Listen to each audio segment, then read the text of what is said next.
हम इस वीडियो में लेकर आए हैं लूसेंट सब्जेक्टिव पेज नंबर 48 से लेकर के 52 तक। आई होप कि सभी लोगों ने अपना होमवर्क कंप्लीट कर लिया होगा, क्योंकि आज का ये वीडियो सिर्फ उन्हीं लोगों के लिए है जिन्होंने अपना होमवर्क अच्छे तरीके से किया। अच्छे तरीके से का मतलब है कि ऊपर ऊपर देखने से काम चलने वाला नहीं है, तो एंड तक बने रहिएगा, काफ़ी अच्छा लगने वाला है वीडियो। और साथ ही साथ जितना भी आपका स्कोर बनता है नीचे कमेंट करके बताया करिए कितना आप स्कोर कर रहे हैं। तो चलिए शुरू करते हैं। तो फ्रेंड्स, मैं आपको बता दूं कि अभी तक अगर आपने इस कोर्सेज़ को ज्वाइन नहीं किया, जिसमें बिहार एसआई मेंस के लिए मैथ्स और रीजनिंग का प्रैक्टिस डेली बेसिस पे कराया जा रहा है, साथ ही साथ क्यूज फॉर्मेट भी आपको प्रोवाइड करा जाता है ताकि आप वहां से प्रैक्टिस कर सके, उसके बाद वीडियो सोल्यूशन देख सकें। ऑनलाइन मोड में ही होता है, तो अगर आप ज्वाइन नहीं किए तो ज्वाइन कर सकते हैं। 149 के साथ इस कोर्स की प्राइसेस है, और साथ ही साथ आपको वैलिडिटी 1 ईयर की दी जाती है, ताकि आपके बीच इसके बीच यानी कोई भी एग्जाम्स हो तो आप आसानी तरीके से अपना प्रिपरेशन कर सको मैथ्स और रीजनिंग की। तो ज्वाइन करने के लिए हमारे एप्लीकेशंस को डाउनलोड करिए, जो कि इस वीडियो के नीचे डिस्क्रिप्शन में लिंक दिया है। उसके बाद स्टोर सेक्शन में जाके इस कोर्सेज को ज्वाइन कर सकते हैं। ये फर्स्ट क्वेश्चन बनता है कि काकोरी रेल डकैती, जिसको नाम चेंज कर दिया गया हाल ही में, काकोरी रेल एक्शन कर दिया गया, के संबंध में निम्न में से कौन सा कथन असत्य है? कौन सा कथन असत्य है? तो चलिए हम यहाँ पे पढ़ते हैं। यह घटना 1925 को घटी थी। 9 अगस्त 1925 को ये घटना घटी थी, ये याद रखिएगा, 9 अगस्त, राइट। 9 अगस्त 1925 को ये घटना घटित थी। सरकारी खजाना लूटने का विचार जो आया था, किसको आया था? राम प्रसाद बिस्मिल को, यानी नायक कह सकते हैं इस घटना के। इसमें राम प्रसाद बिस्मिल के अलावा राजेंद्र लाहिड़ी, रोशन सिंह, अशफाक उल्ला खान आदि शामिल थे, यानी ये बहुत इंपॉर्टेंट है। और आपको मैंने बताया करंट अफेयर्स में अशफाक उल्ला खान के नाम पर गोरखपुर में एक चिड़ियाघर भी खोलने की हाल ही में घोषणा की गई थी, तो ये पॉइंट याद रखिएगा। कोई गलत नहीं है, तो ऑप्शन हम डी को टिक करेंगे, राइट। चलिए question number 2, white commission Bharat कब आया था? व्हाइट कमीशन भारत कब आया था? साइमन कमीशन भारत आया हुआ था कब? 3 फरवरी 1928 को। 3 फरवरी 1928, सी विल बी राइट आंसर। और इसे ही व्हाइट मैन कमीशन के नाम से जाना जाता है, तो ऑप्शन सी को टिक करेंगे। क्वेश्चन नंबर 3 देखिए, डांडी मार्च के संबंध में निम्न में से कौन सा कथन सही है? डांडी मार्च के संबंध में कौन सा कथन सही है? पहला पॉइंट है कि गांधी जी ने 12 मार्च 1930 को साबरमती आश्रम से डांडी के लिए प्रस्थान किया। 6 अप्रैल 1930 को डांडी पहुंचकर उन्होंने कानून तोड़ा और सविनय अवज्ञा आंदोलन की शुरुआत की। दोनों के दोनों पॉइंट्स यहाँ पे सही हो रहा है। थर्ड पॉइंट है कि सरोजनी नायडू ने गांधी जी के नमक सत्याग्रह की तुलना नेपोलियन की एल्बा के पेरिस यात्रा से की है। ये पॉइंट गलत है, क्योंकि सरोजनी नायडू जी ने नहीं, सुभाष चंद्र बोस ने किया है। ये पॉइंट यहाँ पे गलत हो जाता है। तो सही क्या है? ए और बी दोनों सही है, ऑप्शन डी को टिक करेंगे। आगे बढ़ते हैं, नेक्स्ट क्वेश्चन देखिए। क्वेश्चन नंबर 4, कराची अधिवेशन 1931 की अध्यक्षता किसने की थी? कराची अधिवेशन 1931 की अध्यक्षता किसके द्वारा की गई थी? राइट आंसर बनेगा ऑप्शन सी, सरदार वल्लभ भाई पटेल। सरदार वल्लभ भाई पटेल की ये पहली और एकमात्र अध्यक्षता थी, ये आपको याद रखना है, ठीक है। और मैं आपको बता दूं कि इसी अधिवेशन में क्या हुआ था कि जो जवाहरलाल नेहरू हैं, ठीक है, जवाहरलाल नेहरू हैं, उन्होंने मूल अधिकारों व आर्थिक कार्यक्रम पर संकल्प प्रारूपित किया था, और इस प्रस्ताव को बनाने में एम.एन. राय ने उनका सहयोग किया था। किनका? नेहरू जी की मदद की थी, ये ध्यान रखिएगा। और इसी अधिवेशन में गांधी इरविन पैक्ट को स्वीकार भी किया गया था, ये भी इंपॉर्टेंट बन जाता है। तो राइट आंसर क्या बनेगा? सी को टिक करके हम आगे बढ़ सकते हैं। फ्रेंड्स, अगर आपसे एक छोटा सा रिक्वेस्ट कर ही सकता हूँ, अगर आपको ये वीडियो पसंद है तो प्लीज़ वीडियो को लाइक करिए, और आज के इस वीडियो का लाइक का एम हम रखते हैं 300 लाइक्स का। आई होप कि फ्रेंड्स आप लोग इसको बहुत जल्द कंप्लीट कर देंगे, और साथ ही साथ दोस्तों के साथ शेयर भी किया करें यार। चलिए आगे बढ़ते हैं। नेक्स्ट क्वेश्चन ये बनता है कि कराची अधिवेशन 1931 के संबंध में निम्न में से कौन सा कथन सही नहीं है? देखिए, अगर आप अच्छे तरीके से पढ़ करके आएंगे तो काफ़ी मज़ा भी आएगा, और साथ ही साथ आपको बहुत सारी चीज़ें जानने को भी मिलेगा, क्योंकि एक बार आप बुक से पढ़ के आएंगे और यहाँ पे एक बार वीडियो के थ्रू देखेंगे, रिविजन्स हो जाएगा, तो वो आपके माइंड में छप जाएगा, याद हो जाएगा। इसलिए मैं बोलता हूँ एक बार पढ़ के आइए। काफ़ी लोग कमेंट करते हैं कि बहुत पहले से हम पढ़ चुके हैं। अरे यार, पढ़ चुके हैं तो कोई प्रॉब्लम नहीं, आप एक बार रिवाइज तो करके आइए, कम से कम बुक को देख करके आइए, ठीक है। तो कराची अधिवेशन 1931 के संबंध में यहाँ पे कौन सा कथन सही नहीं है? तो चलिए एक एक करके देखते हैं। पहला पॉइंट है कि इस अधिवेशन में मूल अधिकारों व आर्थिक कार्यक्रम पर संकल्प प्रारूपित किया गया था। किसके द्वारा? जेएलएन के द्वारा। ऊपर मैंने आपको बताया जेएलएन के द्वारा। इस प्रस्ताव को बनाने में एम.एन. राय ने जवाहरलाल नेहरू की मदद की थी, ये पॉइंट भी बिल्कुल सही है। इसी अधिवेशन में गांधी इरविन पैक्ट को स्वीकार किया गया, यानी देखिए तीनों के तीनों पॉइंट्स यहाँ पे बिल्कुल सही है, जो ऊपर हम बताएं वही पॉइंट्स यहाँ पे दिया गया, ठीक है। तो राइट आंसर क्या हो जाएगा? ऑप्शन हम डी को टिक करेंगे, उपरोक्त सभी कथन सही है। और एक चीज़ ध्यान रखिएगा, इसी समय गांधी जी ने एक बात कही थी, गांधी मर सकते हैं परंतु गांधीवाद नहीं। कभी कभी पूछा जाता है कि किस अधिवेशन में, कांग्रेस के किस अधिवेशन में गांधी जी ने ये बात कही थी, गांधी मर सकते हैं परंतु गांधीवाद नहीं। तो कराची अधिवेशन 1931 आपको याद रखना है, जिसकी अध्यक्षता सरदार वल्लभ भाई पटेल ने की थी। राइट, चलिए नेक्स्ट वन। दूसरा गोलमेज सम्मेलन कब हुआ? ध्यान से अटेम्प्ट करिएगा। दूसरा गोलमेज सम्मेलन कब हुआ था? गोलमेज सम्मेलन 1930 से स्टार्ट होकर के 1932 तक चला। तो यहाँ पे देखिए, पहला गोलमेज सम्मेलन 12 नवंबर 1930, दूसरा 7 सितंबर 1931 और तीसरा 17 नवंबर 1932। तो यहाँ पे राइट आंसर क्या बन जाएगा? दूसरा पूछा गया 7 सितंबर 1932। ठीक है, ये ध्यान रखना है। चलिए आगे बढ़ते हैं। Question number 7, General Michael O'Dwyer की हत्या किसने की थी? इस प्रश्न का राइट आंसर बनेगा ऑप्शन सी, उधम सिंह। उधम सिंह ने कब हत्या की थी ये भी आपको याद रखना है। 13 मार्च 1940 को लंदन में पंजाब के सुनाम नामक स्थान के जो सरदार थे उधम सिंह, उन्होंने पंजाब के जो भूतपूर्व लेफ्टिनेंट गवर्नर थे माइकल ओ डायर, इनको गोली मार करके हत्या की थी। डेट क्या मैंने आपको बताया? डेट याद रखना है, 13 मार्च। राइट, 13 मार्च 1940। ठीक है, 13 मार्च 1940, ये आपको याद रखना है। चलिए आगे बढ़ते हैं। नेक्स्ट वन है कि भारत छोड़ो आंदोलन कब प्रारंभ हुआ? भारत छोड़ो आंदोलन कब प्रारंभ हुआ? तो अगर आपने राइट आंसर ऑप्शन ए को गेस किया तो आपने गलती कर दी है। प्रारंभ की बात की गई है तो 9 अगस्त 1942, बी को टिक करेंगे। 8 अगस्त 1942 को क्या हुआ था जो कि स्वीकार किया गया था? ठीक है, गांधी जी के भारत छोड़ो आंदोलन, भारत छोड़ो प्रस्ताव को कांग्रेस कार्य समिति ने स्वीकार किया था 8 अगस्त 1942 को और स्टार्ट हुआ था 9 अगस्त को। राइट, अगला प्रश्न, सविनय अवज्ञा आंदोलन अंतिम रूप से कब वापस ले लिया गया? ध्यान दीजिएगा, सविनय अवज्ञा आंदोलन अंतिम रूप से, बहुत अच्छा प्रश्न है। अंतिम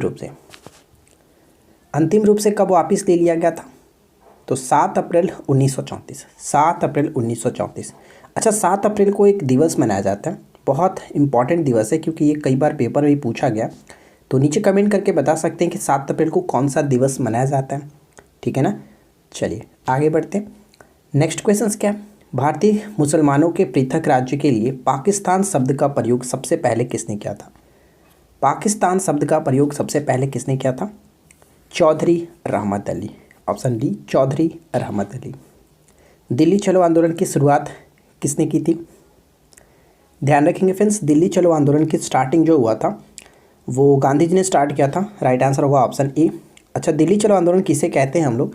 तो मैं आपको बता दूं कि दिल्ली चलो आंदोलन जो है वो गांधी जी ने 17 अक्टूबर 1940 को, यानी 17 अक्टूबर 1940 को जो पवनार में व्यक्तिगत सत्याग्रह स्टार्ट किया गया था, व्यक्तिगत सत्याग्रह आंदोलन, उसी को कहा जाता है दिल्ली चलो आंदोलन के नाम से जाना गया। ठीक है, तो ऑप्शन ए को टिक करेंगे।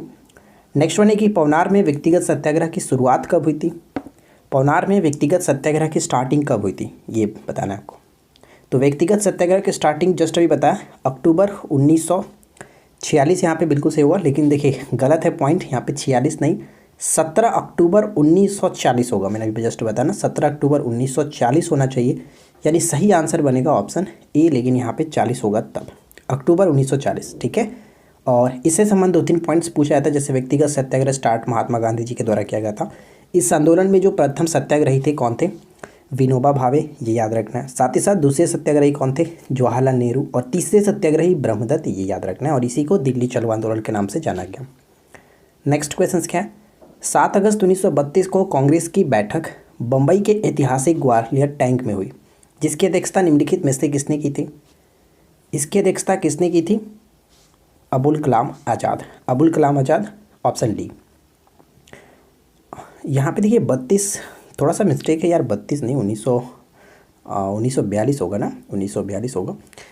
कुछ मिस्टेक हो जाता है, ना चाहते हुए भी कुछ मिस्टेक देखने को मिल जाता है, तो इसके लिए मैं माफ़ी चाहूँगा। अगला प्रश्न देखिए, भारत छोड़ो आंदोलन के संबंध में निम्न में से कौन सा कथन सत्य है? भारत छोड़ो आंदोलन के संबंध में कौन सा कथन सत्य है? चलिए एक एक करके पढ़ते हैं। देखिए, महात्मा गांधी जो थे, महात्मा गांधी जी ने भारत छोड़ो प्रस्ताव को कांग्रेस कार्य समिति ने 8 अगस्त 1942 को स्वीकार कर लिया, बिल्कुल सही है। भारत छोड़ो आंदोलन की स्टार्टिंग 9 अगस्त 1942 को की गई थी, ये बिल्कुल सही है। गांधी जी ने इसी आंदोलन में करो या मरो का नारा भी दिया था, यानी सभी के सभी कथन सही है। डी को टिक करके आगे बढ़ेंगे, ऑप्शन डी करेक्ट होगा। अगला क्वेश्चन, वर्ष 1940 में मुस्लिम लीग के अधिवेशन में पाकिस्तान के सृजन का प्रस्ताव किसने रखा था? पाकिस्तान के सृजन का प्रस्ताव किसने रखा था? मुस्लिम लीग के 1940 के दिल्ली अधिवेशन में जिसकी अध्यक्षता कर रहे थे अल्लाह बख्श, अल्लाह बख्श में जो कि यहाँ पे कह सकते हैं खली कुजमा, इन्होंने ही पाकिस्तान नाम से एक अलग राष्ट्र का प्रस्ताव रखा था। तो फिलहाल राइट आंसर बन जाएगा ऑप्शन ए। ठीक है, आगे बढ़ते हैं। अगला क्वेश्चन, निम्नलिखित कथनों पर विचार करिए। यहाँ पे 3 पॉइंट्स दिए गए, तीनों को पढ़िए और बताइए कि कौन सा कथन सही होगा।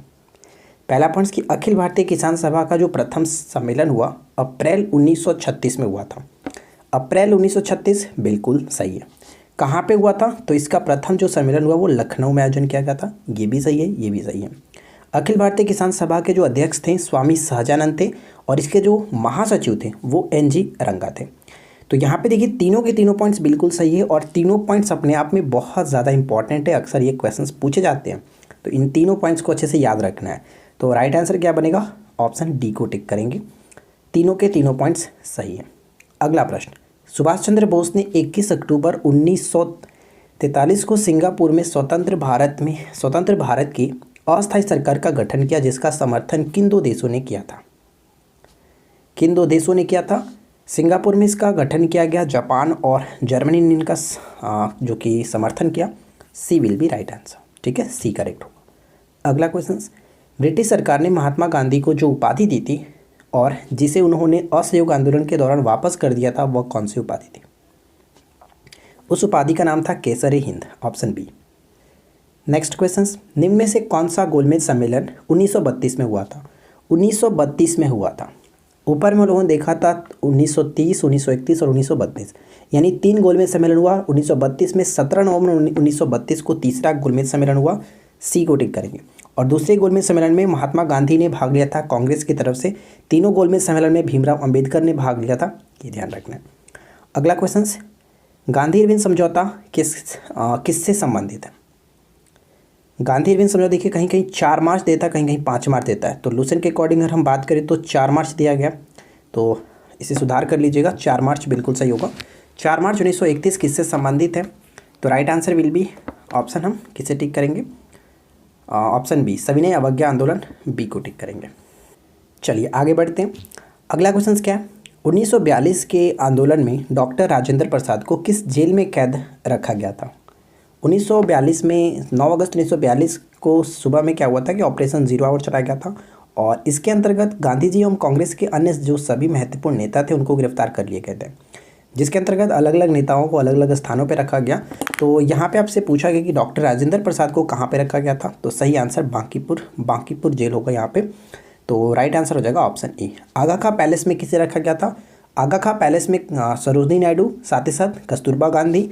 अहमदनगर दुर्ग में किसे रखा गया था?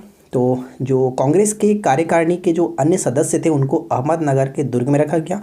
जबकि अल्मोड़ा जेल याद रखिएगा, ये इंपॉर्टेंट है, अल्मोड़ा जेल में जवाहरलाल नेहरू, ठीक है, जवाहरलाल नेहरू को रखा गया था। ये आपको याद रखना है, बहुत बार पूछा भी जाता है, राइट। चलिए आगे बढ़ते हैं। अगला क्वेश्चन क्या है? महात्मा गांधी द्वारा दांडी समुद्र तट पर नमक कानून का उल्लंघन कब किया गया? तो इन्होंने स्टार्ट किया था 12 मार्च 1930 को और ये दांडी तट पर पहुंचे थे 6 अप्रैल 1930 को। कानून बना करके नमक तोड़ा, यानी ऑप्शन बी। गांधी इरविन समझौता कब हुआ था? देखिए यहाँ पे फिर से डेट आपको दिख रहा है, 4 मार्च या फिर 5 मार्च, दो भी ऑप्शंस में से जो भी दिखे आप उसे टिक करेंगे। लेकिन अगर दोनों ऑप्शंस हो तो 4 मार्च को ही टिक करना है। फिलहाल यहाँ पे 5 मार्च 1931 दिख रहा है, तो हम ऑप्शन ए को टिक करेंगे, ठीक है। 4 मार्च 1931 यानी 5 मार्च यहाँ पे दिख रहा है। द्वितीय गोलमेज सम्मेलन में कांग्रेस का प्रतिनिधित्व किसके द्वारा किया गया था? द्वितीय गोलमेज सम्मेलन का प्रतिनिधित्व किसके द्वारा किया गया था? इसका राइट आंसर मैं नहीं बताऊंगा, नीचे कमेंट करके बताइए कि राइट आंसर क्या होना चाहिए, ठीक है। जल्दी से कमेंट करके राइट आंसर बताइए। चलिए अगला क्वेश्चन, नेक्स्ट क्वेश्चन कह रहा है कि भारत छोड़ो आंदोलन का कारण क्या था? बताइए, भारत छोड़ो आंदोलन का कारण क्या था? तो ध्यान रखिएगा, इस प्रश्न का सही आंसर बनेगा ऑप्शन डी। उपरोक्त सभी कारण थे, क्रिप्स मिशन की असफलता और निराश व व्याग्रता का वातावरण, वर्मा में भारतीयों के प्रति मानवीय जो व्यवहार हुआ, साथ ही साथ ये आप यहाँ पे पढ़ सकते हैं। तो कुल मिलाकर ऑप्शन डी को टिक करेंगे। अगला क्वेश्चन की भारतीय राष्ट्रीय कांग्रेस के 1905 के बनारस अधिवेशन के अध्यक्ष कौन थे? 1905 के बनारस अधिवेशन के अध्यक्ष थे गोपाल कृष्ण गोखले। सी विल बी राइट आंसर। अगला क्वेश्चन, सुरेंद्रनाथ बैनर्जी और आनंद मोहन बोस ने कांग्रेस के जन्म के पहले किस राष्ट्रवादी पार्टी की स्थापना की जो कि कांग्रेस के पूर्ववर्ती संगठनों में से सबसे अधिक महत्वपूर्ण थी? Option B, Indian Association. Indian Association, B will be right answer. Next one है कि भारत में लॉर्ड कर्जन के प्रशासन की तुलना औरंगजेब से किसने की थी? लॉर्ड कर्जन की तुलना, प्रशासन की तुलना औरंगजेब से किसने की थी? गोपाल कृष्ण गोखले। गोपाल कृष्ण गोखले। अगला क्वेश्चन, निम्नलिखित कांग्रेसी नेताओं में से किसको भारत का महान वृद्ध व्यक्ति यानी कि grand old man of India कहा जाता है? Grand old man of India के नाम से जाना गया दादा भाई नौरोजी को। सी को टिक करेंगे। मुस्लिम लीग ने पाकिस्तान की मांग का प्रस्ताव सर्वप्रथम कब रखा था? मुस्लिम लीग ने पाकिस्तान की मांग का प्रस्ताव सर्वप्रथम कब रखा था? 1940 में लाहौर में। 1940 में लाहौर में लीग ने पाकिस्तान की प्राप्ति के लिए सीधी कार्यवाही दिवस यानी सीधी कार्यवाही करने का जो निश्चय है कब किया गया? निश्चय कब किया गया? तो ये 16 अगस्त 1946 को। 16 अगस्त 1946 को। ठीक है, आगे बढ़ते हैं। बाल गंगाधर तिलक को फादर ऑफ इंडियन अनरेस्ट किसने कहा? फादर ऑफ इंडियन अनरेस्ट के नाम से किसने कहा है? तो इनको वैलेंटाइन सिरोल ने कहा था। Option A. तत्वबोधिनी सभा के संस्थापक कौन थे? तत्वबोधिनी सभा के संस्थापक कौन थे? तो इस प्रश्न का राइट आंसर बनता है ऑप्शन बी, देवेंद्रनाथ टैगोर। ठीक है, देवेंद्रनाथ टैगोर तत्वबोधिनी सभा जो कि 1839 में स्थापना किया गया था। आगे बढ़ते हैं। निम्नलिखित में से किस संस्था की स्थापना राजाराम मोहन राय ने नहीं की थी? ध्यान रखिएगा, राजाराम मोहन राय ने नहीं की थी। आत्मीय सभा की स्थापना राजाराम मोहन राय ने 1815 में किया। वेदांत कॉलेज की बात करें तो इन्होंने वेदांत कॉलेज की जो स्थापना की थी 1825 में किया था। उसी तरह से ब्रह्म समाज 1828, ये तो बहुत बार पूछा जाता है। परमहंस मंडली, यहाँ पे राइट आंसर बनेगा ऑप्शन डी। परमहंस मंडली के संस्थापक थे 1840 में गोपाल हरि देशमुख। गोपाल हरि देशमुख, ऑप्शन डी को टिक करेंगे। नेक्स्ट उनकी साइंटिफिक सोसाइटी के संस्थापक कौन थे? साइंटिफिक सोसाइटी के संस्थापक कौन थे? साइंटिफिक सोसाइटी 1864 में स्थापना किया गया था सर सैयद अहमद खां के द्वारा, यानी ऑप्शन ए को टिक करके आगे बढ़ेंगे। हिंदुस्तान रिपब्लिक एसोसिएशन के संस्थापक कौन थे? हिंदुस्तान रिपब्लिक एसोसिएशन के संस्थापक कौन थे? सचिंद्र सन्याल। 1924 सचिंद्र सन्याल। सी विल बी राइट आंसर। आगे बढ़ते हैं। खुदाई खिदमतगार की स्थापना कब और किसने की थी? खुदाई खिदमतगार की स्थापना कब और किसने की थी? तो 1930 में अबुल गफ़ार खान। अबुल गफ़ार खान, ए को टिक करेंगे। रामकृष्ण मिशन की स्थापना स्वामी विवेकानंद ने कब की? रामकृष्ण मिशन की स्थापना स्वामी विवेकानंद ने कब किया था? 1897। ये बहुत इंपॉर्टेंट है। अगला प्रश्न देखिए, निम्नलिखित में से कौन सा कथन सत्य है? कौन सा कथन सत्य है? आर्य महिला सभा की स्थापना पंडिता रामाबाई ने किया। बिल्कुल सही। राष्ट्रीय स्वतंत्रता आंदोलन के दौरान जो कुख्यात सेलुलर जेल था वो कहाँ पे? अंडमान में। बिल्कुल सही। तो उपरोक्त दोनों कथन सही है। सी को टिक करेंगे। दोनों कथन सही है। अगला क्वेश्चन देखिए, किस आयोग द्वारा 3 वर्ष की शिक्षा अवधि स्नातक की उपाधि निश्चित की गई, के लिए निश्चित की गई? तो सी को टिक करेंगे, सैंडलर शिक्षा आयोग। सैंडलर शिक्षा आयोग, सी को टिक करेंगे। जलियांवाला बाग हत्याकांड कब हुआ था? जलियांवाला बाग हत्याकांड कब हुआ था? राइट आंसर बनता है ऑप्शन ए, 13 अप्रैल 1919। ठीक है, 13 अप्रैल 1919 को हुआ था। ये इंपॉर्टेंट है। नेक्स्ट वन की निम्नलिखित कथनों में कौन सा कथन असत्य है? ध्यान से पढ़िए, कौन सा कथन असत्य है? बारडोली सत्याग्रह अक्टूबर 1928 में गुजरात के किसानों का लागत वृद्धि, जो लगान की वृद्धि के विरोध में सरदार वल्लभ भाई पटेल के नेतृत्व में हुआ था। ये बहुत इंपॉर्टेंट है, पूछा जाता है। अक्टूबर 1928 आपको याद रखना है। ठीक है। स्वाधीनता दिवस की घोषणा 2 जनवरी 1930 को हुआ था। ये भी बिल्कुल सही। नमक सत्याग्रह का जो समय रहा वो क्या? 12 मार्च 1930 से 6 अप्रैल 1930 होगा। यहाँ पे 6 अप्रैल 1930। ठीक है, क्योंकि 6 अप्रैल को ऊपर देखा था, 6 अप्रैल को कानून बनाकर उन्होंने तोड़ा। तो सही क्या है? असत्य बताना था ना, असत्य यहाँ पे ऑप्शन सी हो जाएगा, जो कि गलत है। राइट। चलिए, आज के इस वीडियो का आखिरी प्रश्न अच्छे से अटेम्प्ट करिए। निम्नलिखित आंदोलन और घटनाओं से संबंध में कौन सा मिलान सही नहीं है? कौन सा मिलान यहाँ पे सही नहीं है? नीचे कमेंट करके बताना राइट आंसर क्या बनेगा। मैं आपके ऊपर छोड़ता हूँ, क्यूज का क्वेश्चन सही है, राइट आंसर नीचे कमेंट करके बताइए। और आशा करते हैं कि आप लोग को ये वीडियो पसंद आएगा। वीडियो अच्छा लगे तो लाइक करिएगा, और साथ ही साथ को कल का जो आपका होमवर्क रहने वाला है 53 से लेकर के याद रखिएगा 56 तक, पेज नंबर 53 से लेकर के 56 तक आपको पढ़ के आना है अच्छे तरीके से। तो हम मिलते हैं नेक्स्ट क्लास में। Thanks for watching, keep learning, have a good day.